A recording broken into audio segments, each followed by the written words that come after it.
Mis hermanos, la semana pasada nuestro pastor Sergio Celis nos habló, ¿cierto?, eh, sobre la vida, ¿cierto?, muerte y resurrección de nuestro Señor Jesucristo, lo importante que fue ello.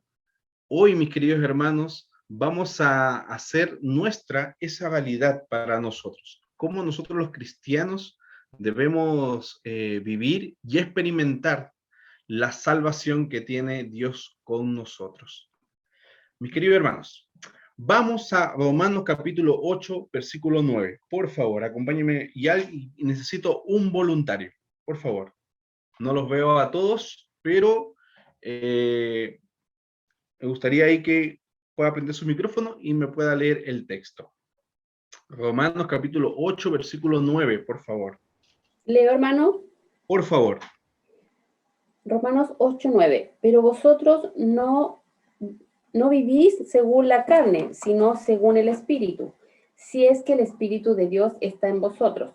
Y si alguno no tiene el Espíritu de Cristo, no es de él. Miren qué interesante. Dice que nosotros, acá Pablo nos dice que nosotros los cristianos no podemos mantenernos estáticos. Debemos vivir en el Espíritu. Si el Espíritu de Cristo reina en nuestro interior, nos mantenemos en un proceso de cambio dinámico. Y esto es importante. El Espíritu Santo obra una función principal en esto. Vamos a Efesios, por favor, capítulo 5, versículos 25 al 27. Por favor, alguien que me ayude también con estos textos. Yo. Obed, por favor, Efesios capítulo 5, versículos 25 y 27. Ahí no, de ahí todo eso.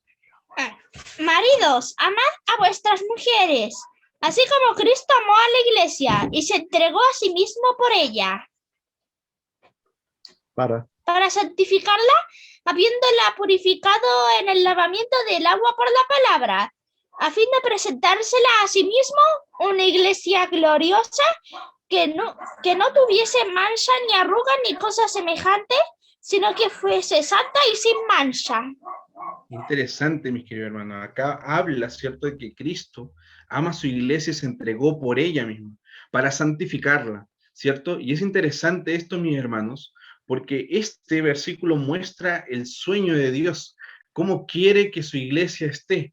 Dios desea, ¿cierto?, que su iglesia pueda obtener esta maravillosa esa limpieza.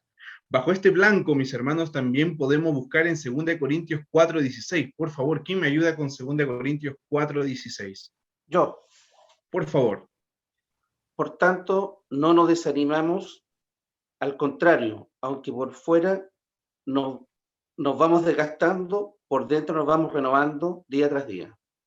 Muy bien. Esta es una forma, bajo este contexto, mis queridos hermanos, nosotros los creyentes que formamos parte de la iglesia podemos testificar que nuestro hombre exterior se va desgastando. El interior, ¿cierto? No obstante, se renueva, mis hermanos, día a día. Y esto hay que tenerlo presente. Alguien, por favor, que me ayude con 2 Corintios 3:18. Por favor. Yo lo leo. Por favor. Dice, por tanto, nosotros todos, mirando con el rostro descubierto y reflejando como en un espejo la gloria del Señor, somos transformados de gloria en gloria en su misma imagen, por la acción del Espíritu del Señor. Amén.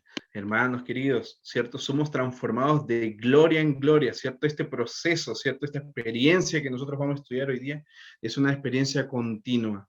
Esta transformación que espera el Señor que caiga, ¿cierto? Que recaiga sobre nosotros, constituye, mis hermanos, la culminación del Pentecostés interior. Vamos a hacer la siguiente diapositiva. Y dice, a través de toda la Escritura, las descripciones de la experiencia del creyente, la salvación, justificación, santificación, purificación y redención, se presentan como ya cumplidas, en proceso de verse cumplidas en la actualidad o por realizarse en el futuro.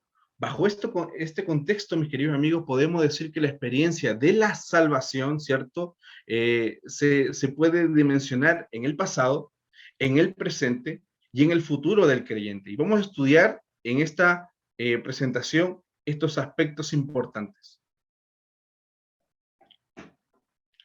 La experiencia la experiencia de salvación en el pasado. Dice, la experiencia de salvación que alcanza las profundidades del alma viene solo de Dios. ¿Usted cree eso, mi hermano? ¿Usted cree que solamente nosotros podemos alcanzar salvación en Jesús? Vamos a Hechos capítulo 4, versículo 12. Alguien, por favor, que me ayude con ese texto. Y otro que me ayude con Juan capítulo 14, versículo 6. Hoy vamos a usar mucho la Biblia. Hechos capítulo 4. Tengo Hechos 4:12. Por favor. Dice así: y en ningún otro hay salvación, porque no hay otro nombre bajo el cielo dado a los hombres en el que podamos ser salvos. Amén, ¿cierto? Amén. Solamente en Jesús podemos alcanzar salvación. La salvación solamente viene de Dios, viene del cielo. Alguien, por favor, que me ayude con Juan 14:6. Ya, digo nomás. Sí, por favor. Jesús le dijo, yo soy el camino, la verdad y la vida. Nadie viene al Padre, sino por mí. Interesante. Mis queridos amigos, Jesús, ¿cierto? Es el camino para llegar al Padre, ¿cierto? Es el camino, el único medio de salvación para yo poder disfrutar, ¿cierto? De la presencia de nuestro Dios. La experiencia, ¿cierto? Esta experiencia de la salvación implica arrepentimiento, confesión, perdón, justificación y santificación. Vamos a ver algunos de esos aspectos, mis queridos amigos, estudiar en esta noche. Por favor, segunda diapositiva. Dice, el arrepentimiento. La palabra arrepentimiento es una traducción del hebreo naham, sentir pesar, arrepentirse, equivalente al griego metaneo. Significa cambiarte para sentir remordimiento o arrepentirse. Esto, bajo este contexto, podríamos decir que el arrepentimiento genuino produce un cambio radical en nuestra actitud hacia Dios y el pecado. El Espíritu de Dios convence de la gravedad del pecado a los que lo reciben y se produce en ellos un sentido de la justicia de Dios y de su propia condición perdida. Mis queridos amigos, aquí el Espíritu Santo cumple una función fundamental, porque nosotros, ¿cierto? Para adquirir este arrepentimiento necesitamos de Dios. Nosotros, alguien por favor que me ayude con Proverbios capítulo 28, versículo 13, por favor. Proverbios capítulo 28, versículo 13. Dice, el que encubre sus pecados no prosperará, mas el que los confiese y se aparta alcanzará misericordia. Amén, amén, mi hermano. Una promesa bíblica. Es por este acto del arrepentimiento que los hombres confiesan sus pecados específicos a Dios. Los que experimentan el arrepentimiento se entregan enteramente al Salvador y renuncian a su conducta pecaminosa. Lo que puede producir, mis queridos hermanos, el arrepentimiento, el volver a Dios, el retornar de nuestro camino que íbamos, volver nuevamente a Dios. De este modo, mis queridos amigos, el arrepentimiento alcanza su punto culminante en la conversión. La conversión, ¿cierto? Hay una palabra hebrea que tiene como es sinónimo del arrepentimiento. Cuando uno encuentra conversión, entiende que es el arrepentimiento. Esto que constituye el acto por el cual el pecador se vuelve a Dios. Hay una referencia bíblica en Hechos capítulo 15, versículo 3. ¿Alguien, por favor, me podría ayudar con ese texto?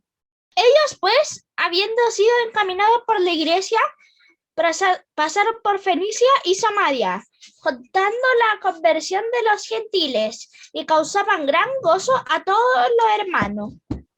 Amén. Muchas gracias.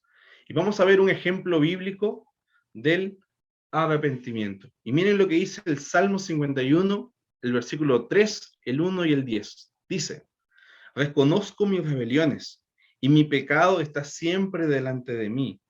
Contra ti solo he pecado, y he hecho lo malo delante de tus ojos, perdón. Ten piedad de mí, oh Dios, conforme a tu misericordia, conforme a la multitud de tus piedades, borra mis rebeliones. Crea en mí, oh Dios, un corazón limpio y renueva un espíritu recto dentro de mí.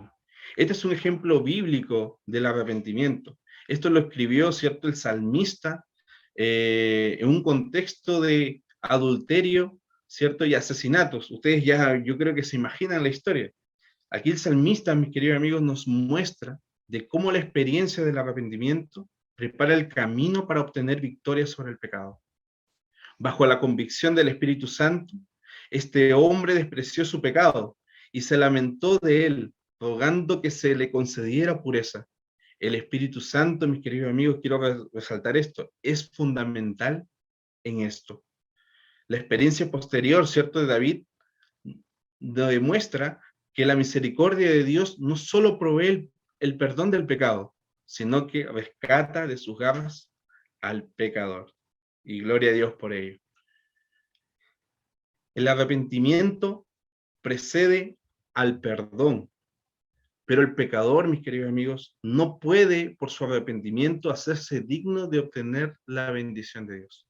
El arrepentimiento solamente es el paso inicial para conseguir aquello. Hay que recordar ello. De hecho, el pecador ni siquiera puede producir en sí mismo el arrepentimiento, porque es el don de Dios. Alguien, por favor, que me ayude con Hechos capítulo 5, versículo 31. Hechos capítulo 5, versículo 31. ¿Leo, Juanita? Por favor, Eli. Dice, a este Dios ha exaltado con su diestra por príncipe y salvador para dar a Israel arrepentimiento y perdón de pecados. Amén. Mis queridos amigos, el Espíritu Santo atrae al pecador a Cristo con el fin de que pueda hallar arrepentimiento. Ese profundo pesar, ¿cierto?, que el creyente experimenta por el pecado. La motivación verdadera del arrepentimiento. Dice, si yo fuera levantado de la tierra, a todos atraeré a mí mismo. Esto lo encontramos en Juan capítulo 12, versículos 32. ¿Cuál debe ser el verdadero motivo? Ver a Cristo. Cristo, todo lo que pagó en la cruz, todo lo que Él tuvo que hacer por amor a mí. Cuando yo contemplo a Cristo, mi querido hermano, nuestro corazón, ¿cierto?, se ablanda y se somete cuando nos damos cuenta de que la muerte de Cristo nos justifica y nos libra de la pena de la muerte. En Cristo, el pecador arrepentido no solo recibe el perdón, sino que se lo declara inocente. Por favor, alguien que me ayude con Romanos capítulo 6, Romanos capítulo 5, versículos 6 al 10. Yo lo tengo, hermano. Gracias, hermano. Cristo, cuando aún éramos débiles, a su tiempo murió por los impíos. Ciertamente, apenas morirá alguno por un justo. Con todo, pudiera ser que alguien tuviera el valor de morir por el bueno. Pero Dios muestra su amor para con nosotros, en que siendo aún pecadores, Cristo murió por nosotros. Con mucha más razón, habiendo sido ya justificados en su sangre, por él seremos salvos de la ira. Porque si siendo enemigos fuimos reconciliados con Dios por la muerte de su Hijo, mucho más, estando reconciliados, seremos salvos por su vida. Amén. Amén. Cuando nosotros los pecadores contemplamos este amor divino, ¿cierto?, tan profundo que tuvo el cielo con nosotros, que se exhibió en la cruz del Calvario, recibimos la más poderosa motivación al arrepentimiento que nosotros podemos experimentar. El arrepentimiento es un don de Dios. Vamos a ver otro concepto también importante. Vimos que el arrepentimiento, ¿cierto?, viene solamente de Dios. Ahora vamos a hablar de justificación.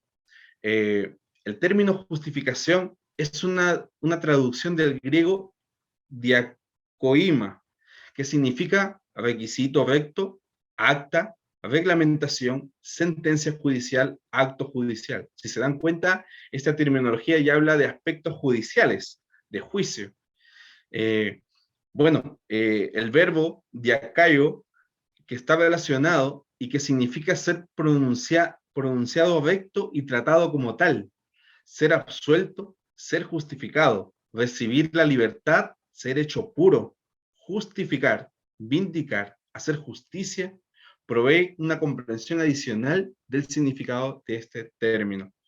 Y vamos a ver que alguien, por favor, que me pueda, dice, perdón, 2 Corintios capítulo 5, versículo 21 dice, al que no conoció pecado, Cristo, ¿cierto? Por nosotros lo hizo pecado, para que nosotros fuésemos hechos justicia de Dios en él. Qué bonito. Por medio de la fe, que es un don de la gracia de Dios, los pecadores arrepentidos recibimos la justificación. Alguien, por favor, que me ayude con Romanos capítulo 3, versículo 28. Por favor. Romanos capítulo 3, versículo 28. Leo, Jonita. Gracias, Eli. Concluimos, pues, que el hombre es justificado por fe sin las obras de la ley. Muy bien. Acá, mis hermanos, la fe, ¿cierto? Por medio de la fe, nosotros recibimos la justificación y es solamente obra de Dios. En general, el término justificación, en su uso teológico, es el acto divino por el cual Dios declara justo a un pecador penitente o lo considera justo. Solamente crea eso la justificación. Cuando yo me arrepiento, ¿cierto? Cuando yo me arrepiento, voy al Señor, ¿cierto? Confieso mi pecado, yo recibo el perdón de Dios y también la justificación. La justificación es lo opuesto a la condenación. Y por favor, alguien que me ayude con Romanos capítulo 5, versículo 16. Yo lo leo. Gracias. Dice, y con el don no sucede como en el caso de aquel uno que pecó, porque ciertamente el juicio vino a causa de un solo pecado para condenación, pero el don vino a causa de muchas transgresiones para justificación. Amén. La base de esta justificación no es nuestra obediencia, sino la de Cristo. Esto hay que recordar, mis queridos amigos, porque nosotros no somos justos por nuestras obras, sino que esto es don de Dios, por lo que hizo Cristo, por la obediencia que Él tuvo que vivir en este mundo. Gracias a esa justicia que nos imputa, nosotros podemos ser declarados justos. El Salvador concede esta obediencia a los creyentes que son justificados gratuitamente por su gracia. Alguien, por favor, que me ayude a leer Romanos 3:24, por favor. Dice, siendo justificados gratuitamente por su gracia, mediante la redención que es en Cristo. Por medio de la justificación por la fe en Cristo, su justicia nos es imputada. Pasamos a estar bien con Dios gracias a Cristo, nuestro sustituto. El apóstol Pablo, ¿cierto? Dijo que al que no conoció pecado, por nosotros lo hizo pecado, para que nosotros fuésemos hechos justicia de Dios en él. Como pecadores arrepentidos, experimentamos un perdón pleno, completo. Estamos reconciliados con Dios. Esto es lo que crea la justificación, una reconciliación con nuestro Dios. Y vamos a ver, hay una historia maravillosa que se encuentra en Zacarías capítulo 3. Comentaba nuestra hermana Lucy cuando estuvimos en nuestro grupo pequeño, o parece en la escuela sabática, y comentábamos sobre la visión de este hombre, ¿cierto? La visión del sumo sacerdote Josué. Este provee una hermosa ilustración de la justificación. Vamos a Zacarías capítulo 3. Josué, en el contexto acá, Josué se halla delante del ángel del Señor, cubierto con sus vestiduras sucias, estas que representan la contaminación del pecado. Por su condición, Satanás exige su condenación. Como sabemos, ¿cierto? Él es el gran acusador, él es el que siempre está ahí para acusarnos. Pero en sí, mis queridos hermanos, ¿las acusaciones serán correctas? Claro que sí. Josué no merece ser llamado inocente, porque él está tapado, vestido de injusticia. Pero Dios, en su misericordia divina, reprende a Satanás diciendo, y dice el versículo 2, ¿no es este un tizón arrebatado del incendio? ¿No es este mi posesión preciosa que yo he preservado en forma especial? el Señor ordena de inmediato que se le quiten las vestiduras sucias y declara: mira, he quitado de ti tu pecado y te he hecho vestir de ropas de gala.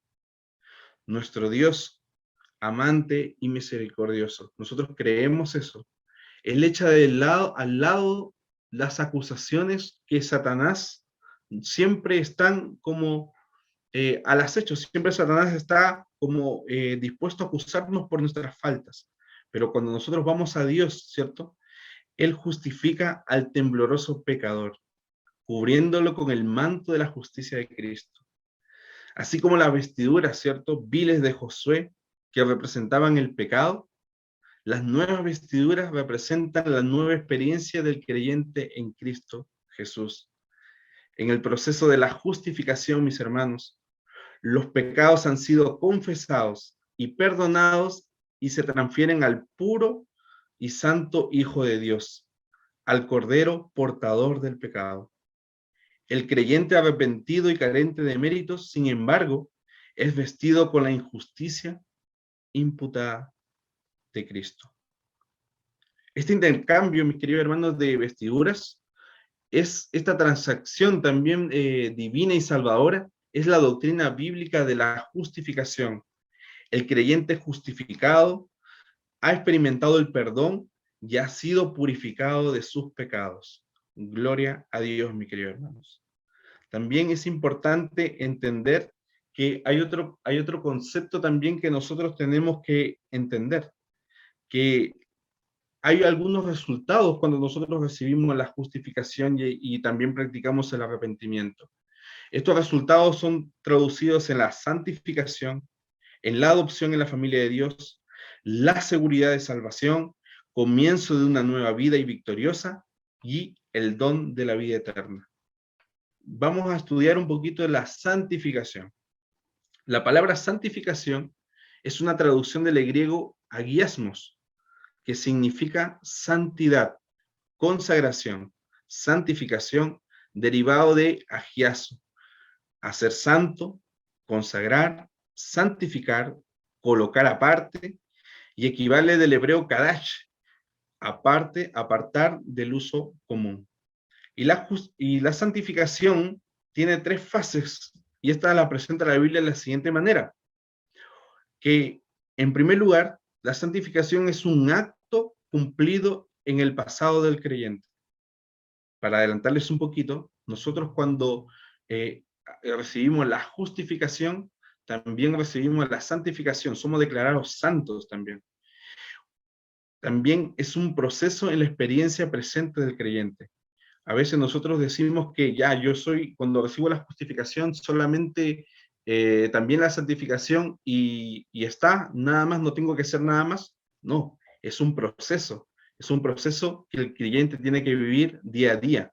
Y también el resultado final que el creyente experimentará cuando Cristo vuelva. Nosotros dice que los que estarán en el cielo con el Señor, ¿cierto? Los que estarán redimidos, rescatados, son los santos hijos de Dios. Una declaración potente.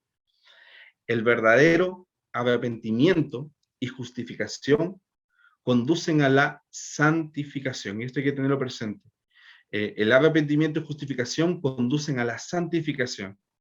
La justificación y la santificación se hallan estrechamente relacionadas, distintas pero nunca separadas. Esto es interesante, mi hermano. No puede haber santificación sin justificación, y no puede haber justificación sin santificación. Tienen que ir de las manos. Designan 2 aspectos de la salvación.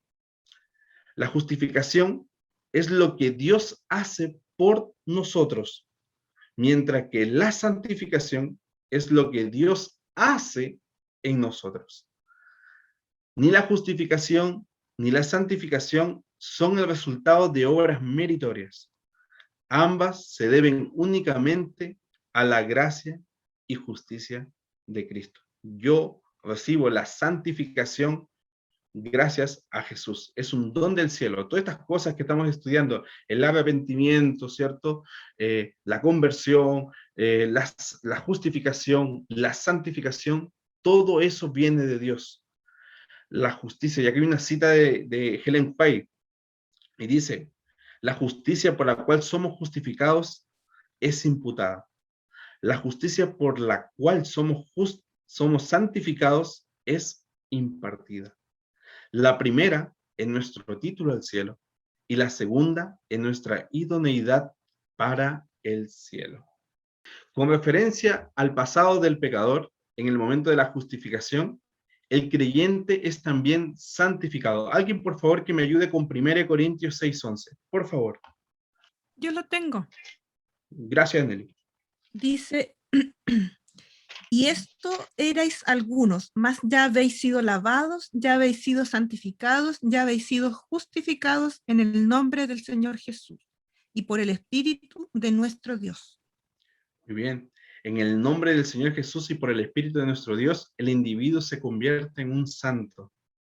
Como resultado del llamado de Dios, los creyentes son llamados santos. Alguien, por favor, que me ayude con Romanos capítulo 1, versículo 7.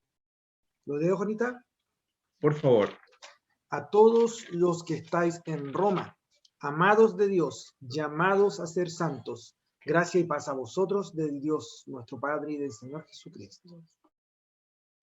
Muy bien. Estos hombres son llamados santos por cuanto ahora están en Cristo Jesús y no por haber logrado un estado de impecabilidad, que significa sin tacha, ¿cierto? Que lograron la perfección. No, estos solamente ellos son llamados santos por Cristo Jesús. Tito, ¿cierto? Capítulo 3, versículo 5 dice, nos salvó, no por obras de justicia que nosotros hubiéramos hecho, sino por su misericordia, por el lavamiento de la regeneración y la renovación del Espíritu Santo. La salvación es una experiencia presente. El Señor desea que nosotros nos apartemos y consagremos para un propósito santo y también para caminar con Cristo nosotros todos los días. Hay una segunda consecuencia también de la justificación. La primera era la santificación, ¿cierto? Yo recibo, con la justificación, soy declarado santo. Y también la adopción a la familia de Dios. Al mismo tiempo, los nuevos creyentes han recibido el espíritu de adopción. Dios los ha adoptado como sus hijos, lo cual significa que los creyentes son hijos e hijas del Rey Celestial. Gloria a Dios. ¿Usted quiere ser declarado hijo de Dios? ¿Quiere ser adoptado, cierto? ¿Quiere ser declarado al cielo como hijo de Dios, cierto? Tenemos que recibir la justificación, tenemos que ir a Jesús. Romanos capítulo 8, versículo 15 al 17. ¿Alguien, por favor, me podría ayudar con este versículo? Yo lo leo. Dale, voy. Dice así, pues no habéis recibido el espíritu de esclavitud para estar otra vez en temor, sino que habéis recibido el espíritu de adopción por el cual llamamos Abba Padre. El espíritu mismo da testimonio a nuestro espíritu de que somos hijos de Dios, y si hijos, también herederos, herederos de Dios y coherederos con Cristo, si es que padecemos juntamente con Él, para que juntamente con Él seamos glorificados. Amén. Amén, gloria a Dios. Él nos ha transformado en herederos de Dios y coherederos en Cristo. Qué privilegio, qué honor y qué gozo. Vamos a la siguiente, la seguridad de la salvación. ¿Qué otra consecuencia, cierto, tiene la justificación? La justificación trae la seguridad de que el creyente ha sido aceptado. Trae el gozo de ver cómo nuestra unión con Dios se restaura ahora. No importa cuán pecaminosa haya sido nuestra vida pasada, Dios perdona todos nuestros pecados y ya no nos hallamos bajo la condenación y la maldición de la ley. Amén por ello. En el amado tenemos redención por su sangre, el perdón de pecado según las riquezas de su gracia. La redención, mis queridos amigos, se ha vuelto una realidad presente, ¿cierto?, en el creyente. También vemos que otra consecuencia de la justificación es el comienzo de una vida nueva y victoriosa. Podemos abandonar nuestros sentimientos de culpabilidad, por cuanto en Cristo todo es perdonado. Todo llega a ser nuevo. Al impartirnos diariamente su gracia, Cristo comienza a transformarnos a la imagen de Dios. A medida que que crece nuestra fe en Él, progresa también nuestro sanamiento y transformación, y recibimos de Cristo victorias crecientes sobre los poderes de las tinieblas. El hecho de que el Salvador venció al mundo garantiza nuestra liberación de la esclavitud del pecado. ¿Se acuerdan ustedes Juan? Alguien, por favor, que pueda ayudarme con Juan capítulo 16, versículo 33. Un versículo muy hermoso y muy motivador. Juan capítulo 16, versículo 33. ¿Sí? ¿Leo? Por favor. Ya. Estas cosas os he hablado para que en mí tengáis paz. En el mundo tendréis aflicción, pero confiad, yo he vencido al mundo. Amén. Si Él, ¿cierto? Venció al mundo, ¿cuál es la garantía que nosotros, ¿cierto? Podamos vencer la esclavitud del pecado? Cristo es nuestra garantía. Vamos a la siguiente, que también la justificación trae como consecuencia, ¿cierto?, el don de la vida eterna. Nuestra nueva relación con Cristo trae consigo el don de la vida eterna. Juan afirmó, el que tiene al Hijo, tiene la vida. El que no tiene al Hijo, no tiene la vida. Ya se ha solucionado el problema que significaba nuestro pasado pecaminoso. Por medio del Espíritu que mora en nosotros, ahora podemos gozar de las bendiciones de la salvación. Qué maravilloso. Con la justificación también tengo la dicha, ¿cierto?, de el don de la vida eterna. Muy bien. Ahora vamos a ver la experiencia de la salvación en el presente. Y esto es importante, porque alguien, por favor, que me pueda ayudar con 2 Corintios 5:17, por favor. 2 Corintios 5:17 está proyectado. ¿Leo? Dale. De modo que si alguno está en Cristo, nueva criatura es. Las cosas viejas pasaron, he aquí todas son hechas nuevas. A través de la sangre de Cristo, que trae purificación, justificación y santificación, el creyente se convierte en una nueva criatura. Las cosas viejas pasaron, he aquí todas son hechas cosas nuevas. En la experiencia presente de la salvación, es importante ver que el Señor nos hace un llamado a una vida de santificación, hoy en el presente. También que el creyente experimenta un cambio interior. Y también se profundiza un poquito el concepto de la perfección de Cristo. Pero una perfección, vamos a estudiar más adelante que la perfección bajo una esfera limitada. Porque si estudiáramos esta perfección de una manera ilimitada en base al creyente, estaríamos perdidos. Y también la justificación diaria. Un llamado a una vida de santificación. Dice, Pablo apeló a los creyentes para que vivieran una vida consagrada en la santidad ética y la conducta moral. Este se encuentra en 1 Tesalonicenses. No voy a leer todos los textos por honor al tiempo. Con el fin de capacitarlos para experimentar la santificación, Dios concede a los creyentes el espíritu de santidad. Por haber llegado a ser una nueva creación, los creyentes tienen nuevas responsabilidades.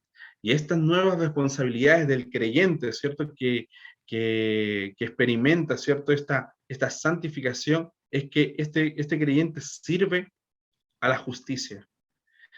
Debe vivir por el Espíritu. Este creyente, ¿cierto?, experimenta que la vida, ¿cierto?, es guiada y direccionada por el Espíritu Santo. Los creyentes llenos del Espíritu no andan conforme a la carne, sino conforme al Espíritu. Al recibir el Espíritu Santo, los creyentes ya no viven según la carne, sino según el Espíritu. Sus deseos son otros. Ya no desea, ¿cierto?, servir al mundo, sino desea servir a Dios, porque Dios es Espíritu, y las obras de Él,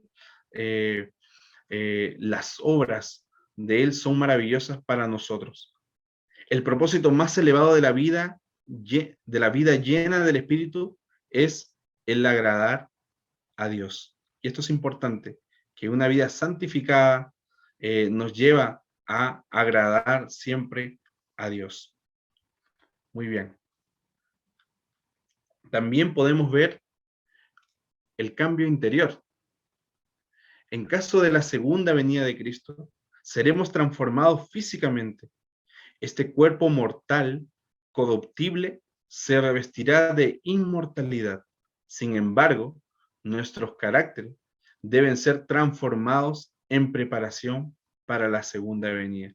Este acontecimiento, ¿cierto?, de la transformación de nuestro cuerpo, va a acontecer en el futuro. Esto lo estudiaremos en la experiencia, ¿cierto?, de la salvación en el futuro. Pero también tenemos que tener presente que nosotros día a día tenemos que trabajar nuestro carácter, ¿cierto?, hasta la venida de nuestro Dios. La transformación del carácter implica los aspectos mentales y espirituales de la imagen dañada de Dios. Esa naturaleza interior que debe ser renovada diariamente. Por favor, alguien que me ayude con 2 Corintios 4:16. Leo, Juanita. Dice, por tanto, ¿ese? Segunda de Corintios 4:16. Por tanto, no desmayamos. Antes, aunque nuestro hombre exterior se va desgastando, el interior, no obstante, se renueva de día en día. Muy bien. Únicamente el Creador puede cumplir esta obra creativa de transformar nuestra vida día a día. Pero hay que recordar algo, mis queridos hermanos, que esto Jesús o el Espíritu Santo no lo hace sin nuestra participación. Debemos colocarnos, ¿cierto?, en el canal de la obra del Espíritu Santo, lo cual podemos realizar contemplando a Cristo. A medida que meditamos en la vida de Cristo, el Espíritu Santo restaura las facultades físicas, mentales y espirituales. La obra del Espíritu Santo abarca, entonces, no solo la revelación de Cristo, sino el proceso de restaurarnos a su imagen. Dios desea vivir en el corazón de sus hijos.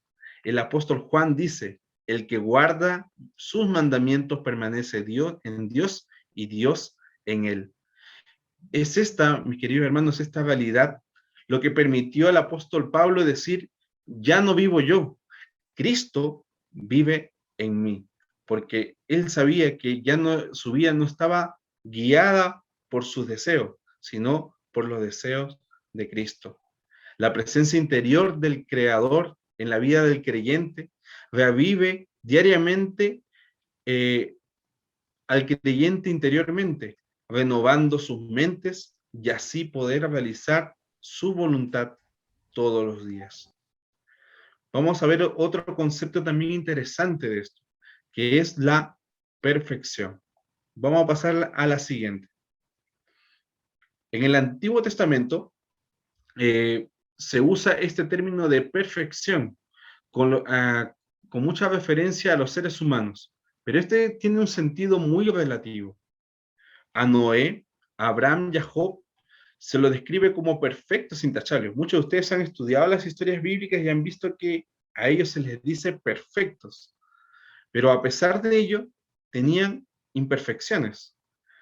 En el Nuevo Testamento, la palabra perfecto a menudo se describe como individuos maduros que vivieron de acuerdo con la luz de Dios que disponían en ese momento y lograron desarrollar el máximo potencial de sus poderes espirituales, mentales y físicos.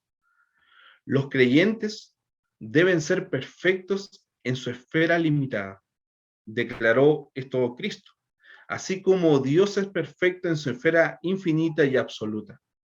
Nosotros no vamos a lograr la perfección final ahora, sino cuando Él venga por segunda vez.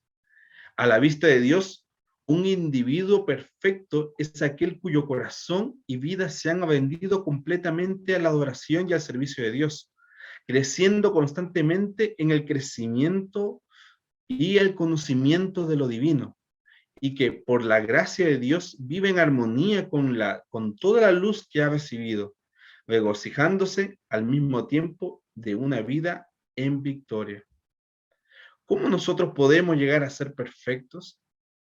La perfección es un don de Dios. Por medio de Cristo que muere en nosotros, crecemos hacia la madurez espiritual.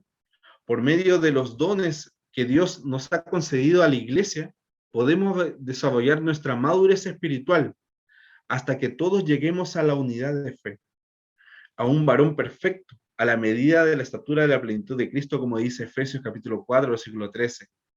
Nosotros, mis hermanos, el llamado con esta perfección es que nosotros no debemos ser considerándonos llamados niños espirituales. Nosotros tenemos que crecer, no debemos quedarnos con las verdades básicas de la experiencia cristiana. Debemos nosotros seguir avanzando hasta participar del alimento sólido preparado para los creyentes maduros. Tenemos que crecer. Esta perfección habla de una madurez de hombres que verdaderamente crecen en el Señor. Alguien, por favor, que me ayuden con Colosenses capítulo 1, versículo 9 y 10. Por favor. Colosenses capítulo 1, versículos 9 y 10. ¿Lo leo, Jonás? Dale, José. Por lo cual también nosotros, desde el día que lo oímos, no cesamos de orar por vosotros y de pedir que seáis llenos del conocimiento de su voluntad en toda sabiduría e inteligencia espiritual, para que andéis como es digno del Señor, agradándole en todo, llevando fruto en toda buena obra y creciendo en el conocimiento de Dios. Amén. Amén. La oración continua, mis hermanos, es indispensable si hemos de vivir una vida santificada que sea perfecta en cada etapa de nuestro desarrollo como cristianos. Esto es importante, mis hermanos. Hablando también de la justificación diaria en la experiencia del creyente en el presente. Todos los creyentes que viven una vida santificada y llena del Espíritu, poseídos por Cristo, tienen una necesidad continua de recibir diariamente la justificación otorgada por Cristo. Esto, mis queridos hermanos, tenemos que decir que la justificación, uno podría decir, yo recibí la justificación una vez y ya no la voy a perder más. No, ese concepto no es bíblico. La justificación la puedo perder y tenemos que ir continuamente a nuestro Jesús. Tenemos que ir continuamente al trono de la gracia y dependemos netamente de Él para poder alcanzar nosotros la salvación. La necesitamos a causa de nuestras transgresiones, conscientes y de los errores que podamos cometer sin darnos cuenta. Refiriéndose específicamente a los pecados de los creyentes, Dios nos asegura que si alguno hubiere pecado, abogado tenemos para con el Padre, a Jesucristo el justo. Es importante por eso, mis hermanos, que todos los días nuestra comunión debe ser diaria. Todos los días tenemos que ir a Jesús. Todos los días tenemos que ir a Él. Nuestra vida no puede depender de nosotros mismos, sino cada cosa, cada pensar, cada actuar, todo debe estar centrado en Cristo Jesús. Que Él pueda, a través del Espíritu Santo, pueda dirigir nuestra vida para ser hombres que puedan glorificar el nombre del Señor. Y vamos a ver también ahora la experiencia de salvación en el futuro. Vimos, mis queridos hermanos, que la experiencia de salvación en el pasado, vimos también la experiencia de salvación en el presente, pero también hay una expectación, ¿cierto?, sobre esta experiencia de salvación del creyente en el futuro. Y también acá dice que nuestra salvación se cumple en forma final y completa al ser glorificados en la resurrección o trasladados al cielo. Por medio de la glorificación, Dios comparte con los redimidos su propia gloria radiante. Alguien, por favor, que me ayude con Romanos capítulo 5, versículo 2. Por favor. Romanos capítulo 5, versículo 2. ¿Leo? Dale, Eli. Por quien también tenemos entrada por la fe a esta gracia en la cual estamos firmes y nos gloriamos en la esperanza de la gloria de Dios. Amén. Esa es nuestra esperanza. Esa es nuestra, la gloria de Dios, ¿cierto? Radiante que nos pueda compartir. Esto será, o esto acontecerá, ¿cierto? en ocasión de la segunda venida, cuando Cristo aparezca para salvar a los que le esperan. El Señor, ¿cierto?, nos va a restaurar, va a hacer todo en una, se podría decir, en un acto muy mayor a lo que nosotros vivimos actualmente. La encarnación de Cristo en nuestros corazones es una de las condiciones para la salvación futura, es decir, la glorificación de nuestros cuerpos mortales. Nosotros podríamos decir que el Señor nos salvó, y nos salva ahora, pero también nos va a salvar. ¿Nos va a salvar de qué? Claro que sí, de nuestros cuerpos mortales, porque nosotros tristemente ahora podemos tener a Jesús, podemos experimentar, ¿cierto?, esta comunión con Dios, pero lamentablemente por el pecado todavía nuestros cuerpos todavía se descomponen, se echan a perder. Y más que todo también que en nuestro cuerpo también todavía hay pecado. Alguien, por favor, que me ayude con el texto que está proyectado en 2 Tesalonicenses, capítulo 2, versículos 13 y 14. Yo lo leo. Dale, Josué. Dice, pero nosotros debemos dar siempre gracias a Dios respecto a vosotros, hermanos amados por el Señor, de que Dios os haya escogido desde el principio para salvación, mediante la santificación por el Espíritu y la fe en la verdad, a lo cual os llamo mediante nuestro Evangelio, a lo cual nos llamó mediante nuestro Evangelio, para alcanzar la gloria de nuestro Señor Jesucristo. Amén. En Cristo, mis hermanos, ya estamos en el salón del trono celestial. Los que son partícipes del Espíritu Santo ya gustaron los poderes del siglo venidero. Esto lo encontramos en Hebreos capítulo 6, versículos 4 y 5.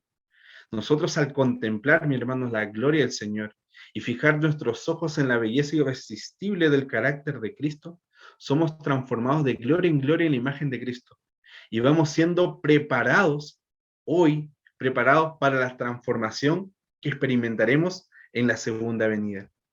Nuestra redención y adopción final como hijos de Dios sucede en el futuro. Hoy soy declarado hijo de Dios, pero cuando venga nuestro Señor Jesucristo, ¿cierto?, ya será la consumación de todo esto. Alguien, por favor, que me ayude con Romanos capítulo 8 y 19, por favor, y 23. Yo te leo. Romanos, por favor. La creación aguarda con ansiedad la revelación de los hijos de Dios, porque fue sometida a la frustración. Esto no sucedió por su propia voluntad, sino por la cual del que así lo dispuso. Pero queda la firme esperanza de que la creación misma ha de ser liberada de la corrupción que la esclaviza, para así alcanzar la gloriosa libertad de los hijos de Dios. Sabemos que toda la creación todavía gime, a una, como si tuviera dolores de parto.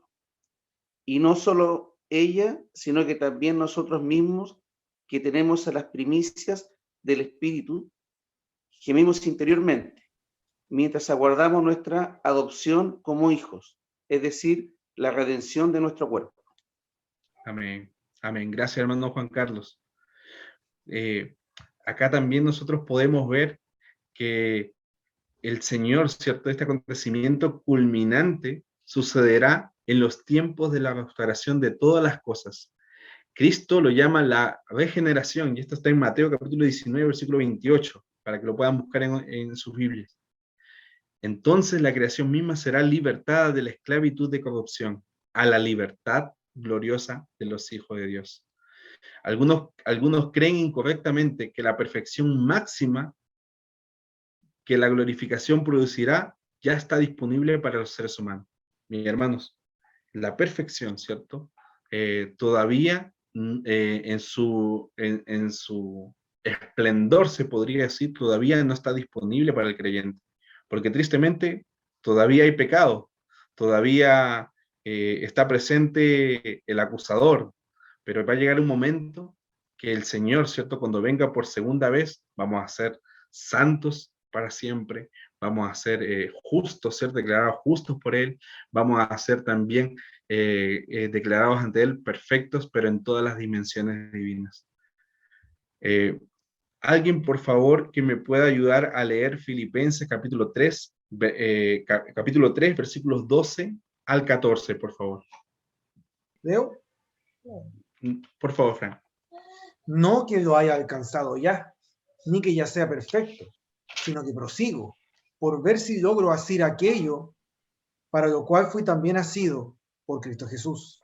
Hermanos, yo mismo no pretendo haberlo ya alcanzado, pero una cosa hago, olvidando ciertamente lo que queda atrás y extendiéndome a lo que está delante, prosigo a la meta, al premio del supremo llamamiento de Dios en Cristo Jesús.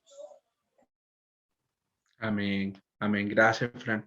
Esto habla de un acontecimiento futuro. Pablo, ¿cierto? Un gran hombre de Dios, un gran hombre que obró, ¿cierto? Obras de justicia, ¿cierto? Por la gracia del Señor. Él mismo se consideraba que no ha alcanzado todo.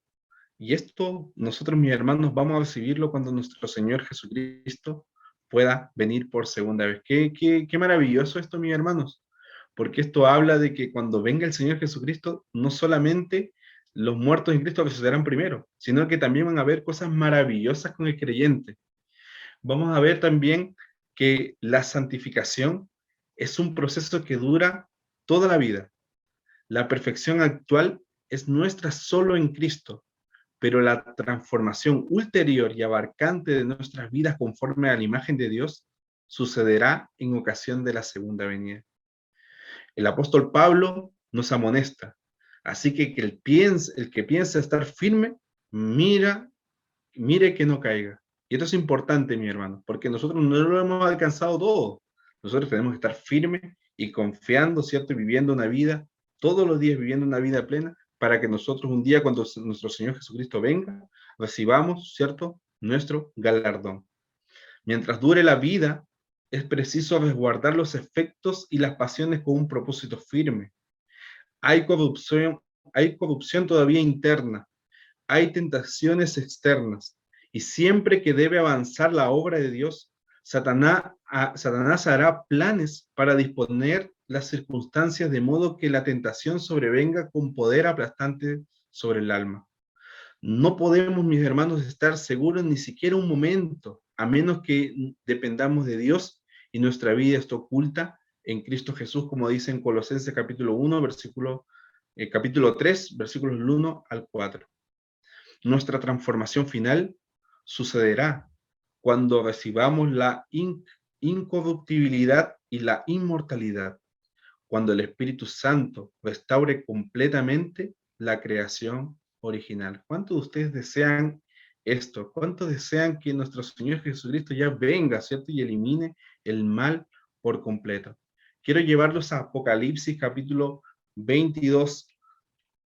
Apocalipsis capítulo 22 y el versículo 20. Yo lo voy a leer para poder finalizar esta exposición de esta noche. Y dice: el que da testimonio de estas cosas dice, ciertamente vengo en breve. Amén. Sí, ven, Señor Jesús. Que el Señor les bendiga, mis hermanos, y vivamos esta esperanza, y espero que hayamos podido comprender cómo se experimenta la salvación en el creyente. Que el Señor les bendiga enormemente.